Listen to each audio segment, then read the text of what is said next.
আসসালামু আলাইকুম। আজকে আপনাদেরকে জানানোর চেষ্টা করব কত টাকা দরে কোয়েল পাখির ডিম বিক্রি করলাম এবং সেই সাথে জানানোর চেষ্টা করব বর্তমান সময়ে এসে কোয়েল পাখির খামার করা ঠিক হবে কিনা, যেহেতু এখন সামনে রমজান মাস চলে আসতেছে। আশা করি সম্পূর্ণ ভিডিও জুড়ে আপনারা সাথে থাকার চেষ্টা করবেন ইনশাআল্লাহ। তো প্রথমে যে বিষয়টা নিয়ে আসবো সেটা হলো প্রতিদিন এই 350টি পাখির পিছনে আমার কী পরিমাণ খাদ্য খরচ যায়, কত কেজি খাবার খায়, সেই সাথে কি খাবার দিতেছি, পাশাপাশি প্রতিদিন আমি কী পরিমাণ ডিম পাচ্ছি, আর আজকে যে ডিমগুলো বিক্রি করলাম সেটার আমি কত টাকা রেট পেলাম, সম্পূর্ণ বিষয় তুলে ধরার চেষ্টা করব। প্রথমেই আমরা অনেকে একটা বিষয় জানি যে একটা কোয়েল পাখি 25 গ্রাম খাবার খায়, এটা কিন্তু জাপানি জাতের কোয়েল পাখির কথা বলছি, অন্যান্য জাতেরগুলো কিন্তু আরও বেশি খেয়ে থাকে।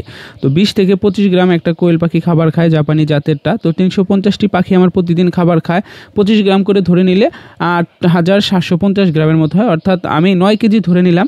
এই জন্য আমি 9 কেজি ধরে নিলাম। আমি দেখা যাচ্ছে খাবারটা একটু বেশি দেওয়ার চেষ্টা করি, আপনারাও সেটাই দেওয়ার চেষ্টা করবেন। যদিও 25 গ্রাম খায় না, এরপর আপনারা রাখার চেষ্টা করবেন খাবারটা, তাহলে দেখবেন আপনাদের পাখির স্বাস্থ্য ভালো থাকবে, সেই সাথে ডিমের প্রোডাকশন কখনোই নেমে আসবে না। আমার এখানে লিটার বাবদ খরচ নাই বললেই চলে, কারণ আপনারা জানেন যে আমি এখানে ট্রে হিসাবে পলি যে আছে সেটা ব্যবহার করেছি। আমি এই মলগুলো একসাথে করে ফেলে দিই, এতে করে আমার ট্রে যে খরচ সেটা যায় না, বা লিটারে যে খরচ সেটাও যায় না। শুধুমাত্র জিরো সাইজে যে পলিটা রয়েছে সেটা আমার প্রতি মাসে 1 কেজি হলেই চলে যায়। তো 1 কেজি পলির দাম নিয়ে থাকে 260 টাকার মতো, আর অন্যান্য খরচ বাবদ এটা সেটা আরও কিছু খরচ যায়। তো আমি সর্বমোট এখানে যেহেতু আমার 9 কেজি খাদ্য খরচ, আমি 60 টাকা কেজি ধরবো, যদি আমার খাদ্য খরচটা আর একটু কমে হয়। তারপর আমি 9 কেজি যেহেতু 60 টাকা করে ধরলে 540 টাকা আসবে খাদ্য খরচ, এবং অন্যান্য খরচ ধরে নিব আমি আরও 10 টাকা প্রতিদিন।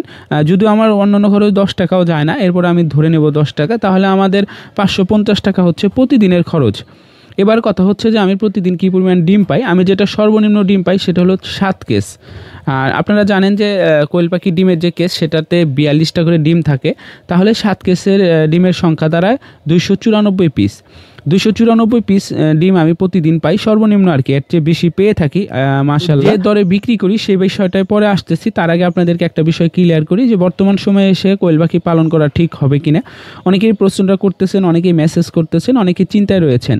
আসলে সামনে রমজান মাস, খুব বেশি যে ডিমের চাহিদা থাকবে এমন না, আবার একদম যে নেমে যাবে বাজারটা একদমই এমনও না। আপনারা যারা আমার রেগুলার ভিডিও দেখে থাকেন তারা হয়তো বা জেনে থাকবেন যে আমি সবসময় একটা কথা বলি, আপনি আগে বাজার দেখবেন তারপর কোয়েলের খামার শুরু করবেন যদি বড় পরিসরে করতে চান। আর যদি অভিজ্ঞতা অর্জনের জন্য করতে চান তাহলে 100 থেকে 200 দিয়ে আপনারা শুরু করতে পারেন। তো বরাবরের মতো আজকেও সেই কথাটা সবসময় বাজার দেখার চেষ্টা করবেন, তারপর খামার করবেন। আর যেহেতু রমজান মাস বলতেছি শুরুতেই, সেক্ষেত্রে আপনারা যেটা করতে পারেন, সব এলাকায় হয়তো বা ডিম সমানভাবে চলবে না। আপনি যেটা করবেন, বাজারে গিয়ে বলবেন যে ভাই রমজান মাসে কীরকম ডিম চলতে পারে। আসলে এখন একটু ড্যাম সিজনই বলতে পারেন কোয়েল পাখি পালনের ক্ষেত্রে, এই 1 থেকে 2 মাস পর্যন্ত একটু সিজনটা ড্যাম যাবে, তার পরবর্তীতে আবার ঠিক হয়ে যাবে। যারা বাচ্চা দিয়ে শুরু করতে চাচ্ছেন, অর্থাৎ যারা পরবর্তী বাজার ধরতে চাচ্ছেন, তারা জিরো বাচ্চা দিয়ে শুরু করতে পারেন, তবে 1 থেকে 1.5 মাস পর নিলে সবথেকে ভালো হয়। একটা বিষয় আপনাদেরকে অবশ্যই জানানোর প্রয়োজন, আর সেটা হলো ডিমের প্রোডাকশনটা। অর্থাৎ কোয়েল পাখি পালনের ক্ষেত্রে ডিমের প্রোডাকশন হঠাৎ করে নেমে যাওয়া বা হঠাৎ করে একদমই কমে যাওয়া, এই বিষয়টা অবশ্যই আপনারা মাথায় রাখবেন। পরিচর্যা যদি সঠিক না হয়, কোনো ভুলভ্রান্তি হয়ে থাকে, খাবারটা যদি নর্মাল হয়, তাহলে দেখবেন হঠাৎ করে ডিমের প্রোডাকশন একদম নেমে যাবে। তো এই বিষয়টা অবশ্যই আপনারা মাথায় রাখবেন। পাশাপাশি কোয়েল পাখি অসুস্থ হলে সেম অবস্থা হয়ে থাকে।